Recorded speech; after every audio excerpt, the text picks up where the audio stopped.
Hey guys, so today I wanted to talk about grace, how we find ourselves in positions where we are looking for grace but we don't know how to give it. Okay, first of all, I look at mess, but I believe that messages that come like this when I'm not prepared, when I'm not prepping or looking to sound great, sometimes come out good. I'm the type of person who does not know how to bounce back from a mistake because I analyze everything. I'm a perfectionist. So everything has to be done in a specific way, in a specific time, and in a way that looks perfect. But the thing about grace, grace is for imperfect people. It's a journey of your imperfections being brought to light, and through those imperfections you grow and you learn. And being gracefully broken has to do with you acknowledging that you actually need Jesus. You cannot do things by yourself. You cannot do everything on your own, and you cannot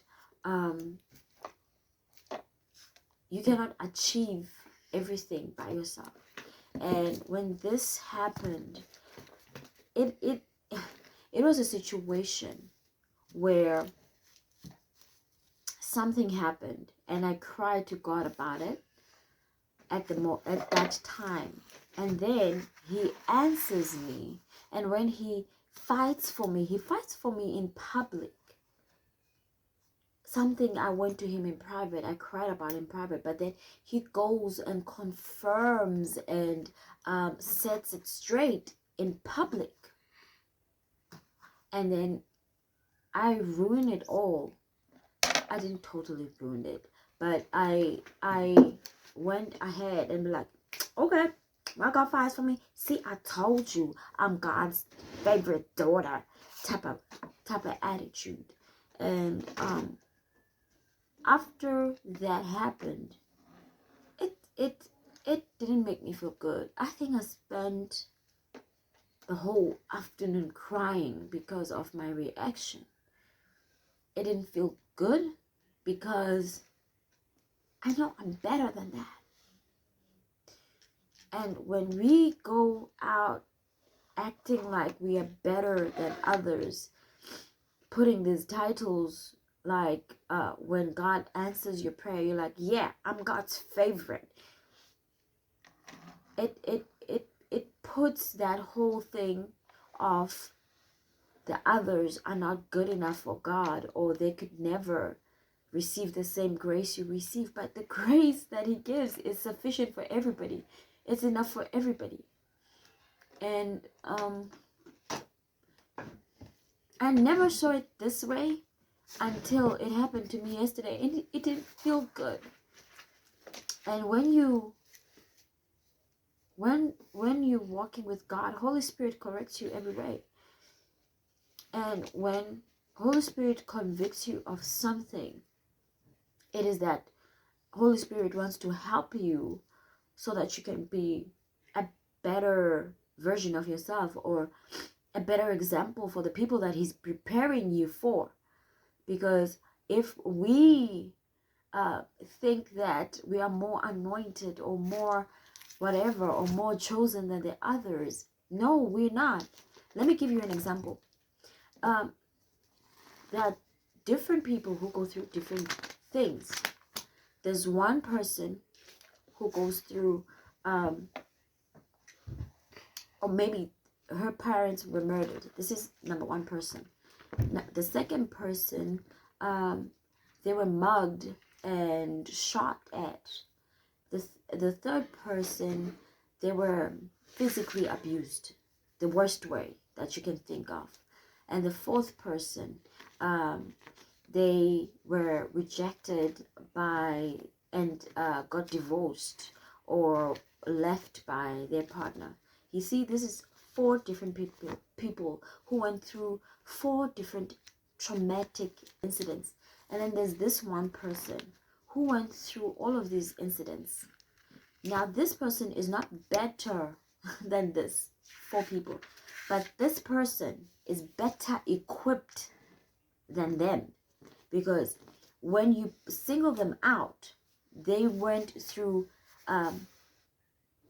individually different things, so they can only relate to one person, to this one person, through one traumatic incident, and this one can relate with them, but this one can relate with all of them because of the things that they all went through. He or she went through all of them, right? So what I'm trying to say is, grace is saying, just because I went through all of these things doesn't make me better than you. Grace is, because I went through all of these things, I'm able to understand your pain and be able to bring you out. So when you have been tried and tested over and over, you've been through the fire over and over and over and over, it was not for you to come and boast because you've been through the most fire. It was so that you can be the light that shines on all of these people, so that they can find the way out. Because now you come in as the door. You come in as their way out.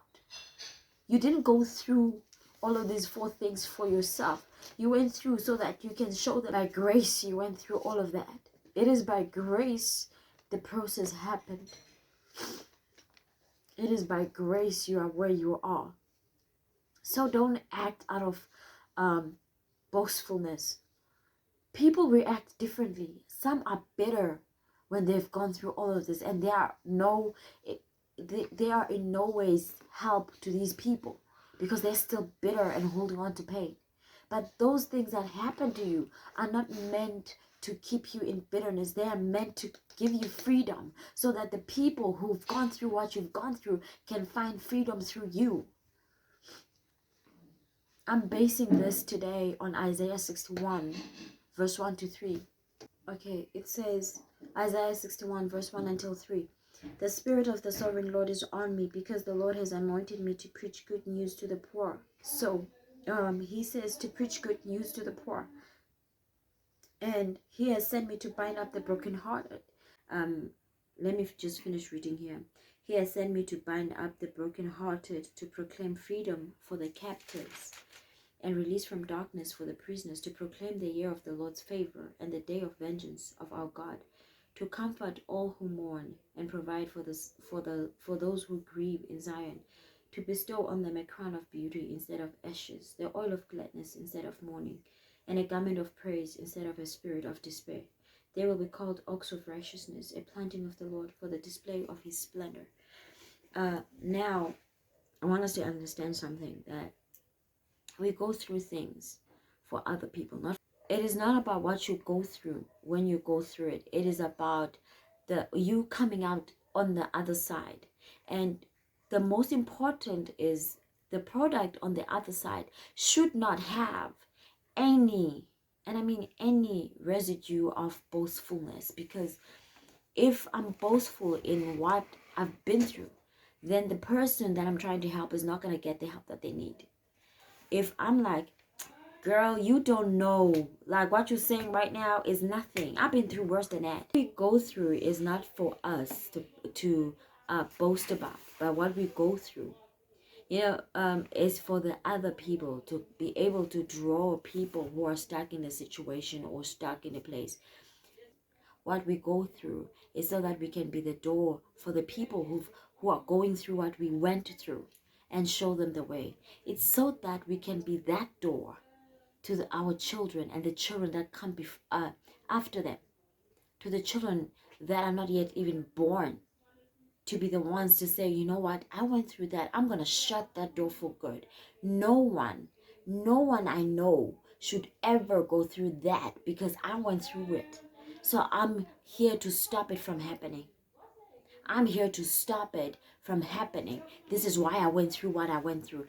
no way in my watch I'm gonna be able to watch another person. Let us stop wanting to all be motivational speakers or to dry tears after the pain has happened.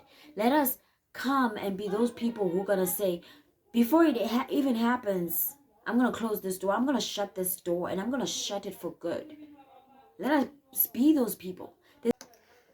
As I was saying, I don't know why it kept cutting off, but my point was, what we go through is not for us. What we go through is so that we can stop the generational curses. We can stop the cycles from happening. It's so that the next bloodline does not have to go or be trapped in circles. We see this with Israelites. They spent 40 years going around the same mountain, and they do not all of them make it to the other side, because some of them were stuck in old system and they were refusing to change. So only the ones, this is where it is important to understand what transition is and what it means to be gracefully broken. In transition, this is where you learn to be flexible. It is where you learn to flow with God where he's taking you. If he says move now, move. If he says get on that stage, get on that stage. And if you make a mistake while you're on the stage, don't quit the stage. Go back and say, Lord, I made a mistake there. But don't stay in your mistake. You cannot live in condemnation. Holy Spirit convicts you so that you can turn around and change, and then use the information that you received to be able to transform not only your situation, but transform other people as well, and be a help to other people as well, not just yourself. You see, this is why it is important to understand that each and everything that we go through is not only for us. Each and everything that we go through is so that at the end of the day, if it helps me, I'm able to help the next person so that they don't fall into the traps that I fell into and get stuck in there. And this is for me and everyone who comes before me, who comes after me. Like people who come after me, I'm saying to you, don't even go near that, because there's a pit there and you might get stuck. So do not go that way. This is why I'm here to tell you, do not go that way. And if you have been through what I've been through, then it is my duty to say, you know what, I've been there and this is how I got out. This is why we go through stuff, so that we can help each other at the end of the day. This is what grace is all about. This is what transition is all about. This is what gracefully being broken is all about. I hope this helps you. Until next time, to God be